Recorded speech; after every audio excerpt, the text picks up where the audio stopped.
I got a confession to make. I'm gonna be honest with you. I've made mistakes. Everybody makes mistakes. But the number one thing about making a mistake is confessing to what you've done and admitting that you've made a mistake. So I'm gonna tell you what I've done in just a minute. But as you can see, Liverpool sits top of the table with 6 games played. Chelsea in 8th place, but we're 2 games back. So if we win both games, we're pretty much in 1st place. So what's my confessing? What's my big mistake? And I've been messing up on my lineup. Why do I say that? Well, I'm not giving Andre Schürrle enough time. I'm not giving these young stars enough time. I'm so caught up on Hazard and Nani, and yeah, those guys are young, but I also got to be making sure that I let Andre come into the lineup, make sure that I let Schürrle get his time to play. There's so many good players we have here. Rotating them in is so hard. On the wings, we have Nani. We got Hazard. We have Andre Schürrle. We have Oscar who could play the wings. We have Juan Mata who could play the wings. There's so many great players, and rotating them is becoming difficult. I feel like I'm not giving a lot of players enough time. Nani came out crazy in this game against Spurs. He had 4 chances in the first half, and I didn't put any of them away. And look at that animation. I'm going to tell you right now, I absolutely love the animations in FIFA 14 Next Gen. But sometimes you catch an animation like this one and it just makes you say, oh, wow, whoa, wee, wow. Oh, my gosh. Did you see David Luiz miss that header? It was incredible. If he just had a little bit more hair on the head, we would have been okay. But that animation kind of screwed me over. But this animation helps me because the referee points to the spot. We get ourselves a penalty. And before this game, I actually went through my team. I didn't show you guys me doing this, but I went through my team and I set all my free kick takers, all my penalty takers, all that. So I let Juan Mata be the penalty man. I know I should have given it to Lewandowski, but Lewandowski's at 86 on penalties and Juan Mata was at 87. So I decided to let Juan Mata be the man that steps to the penalty spot for us. The free kicks, I'm actually letting Lewandowski take our free kicks. I feel like I'm going to take free kicks with him, maybe let Matic shoot sometimes, but there's a lot of good free kick takers here on this Chelsea team. But the one great thing about that David Luiz era is that we were able to come right down the field just a few moments later, get a penalty with Juan Mata and stick it into the back of the net. Now, this game was one of those games when you're away to Spurs, a tie is good, but you're praying for a win, you're playing for a win, and you're trying everything to walk out of there with a win. But if you leave with a draw, you're happy. But at the same time, you want all 3 points. So Matic here puts a great play together. Lewandowski couldn't find, I believe that was Juan Mata out on the wing,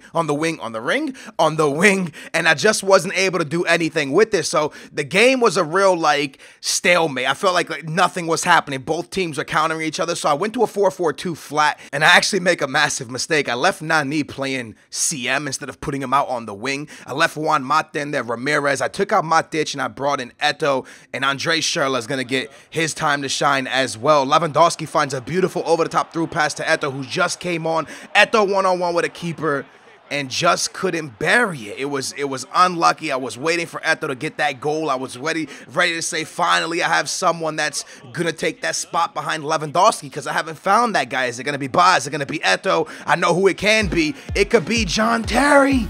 This dude is scoring mad goals. If I get a corner, just put it in there and watch John Terry do his job. And here's the thing, man. When I took over Chelsea, I thought David Luiz and Cahill were going to be my center backs. That one of those young guys, I could develop, but Terry, like, comes in, and when he plays, he does this. He wins 3 points for us. This animation right here is my favorite.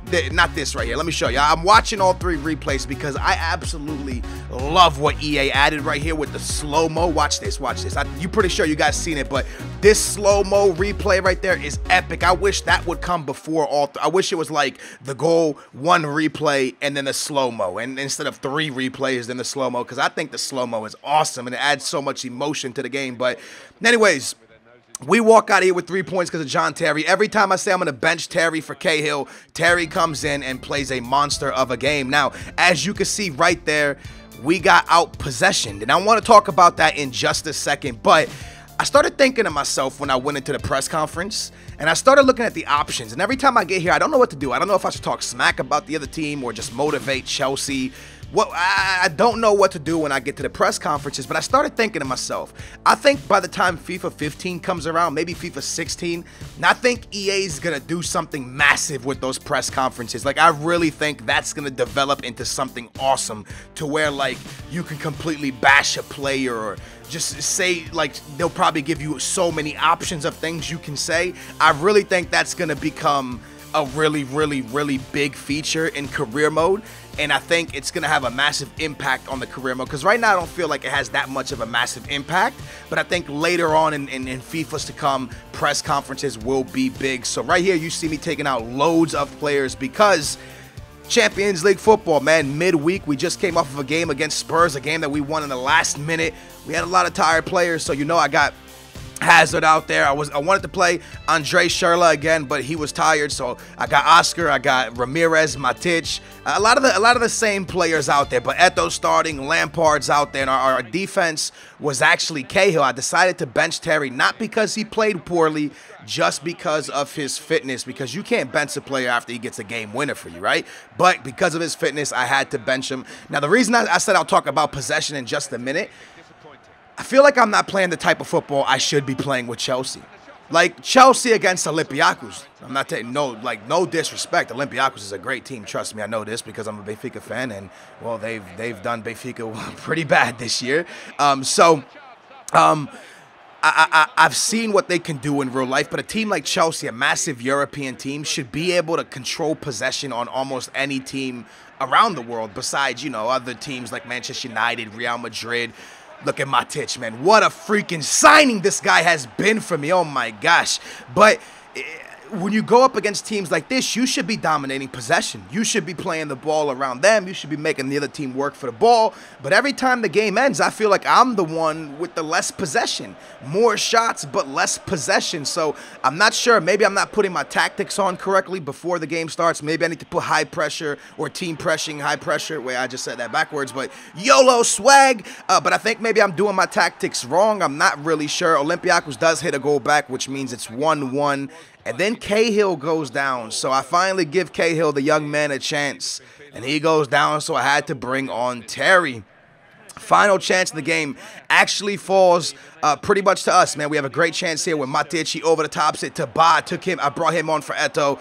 And if it's not Lewandowski, Ba and Eto'o just aren't doing it for me. So I got to figure out a way to control possession more. Maybe I just need to play slower. Maybe I'm not doing my tactics right. If you guys have any suggestions, let me know in the comments down below. Also, if you have any suggestions of players that you want to see in this starting 11, make sure you let me know in the comments down below, because like I said, I confess to you, I've been making a mistake on my rotation. I hope you guys enjoyed this career mode. If you did, make sure to drop a like. If you have any tips or anything about career mode, let me know in the comments down below. And again, thank you for taking time out of your day to watch my video. That's a booyah, baby.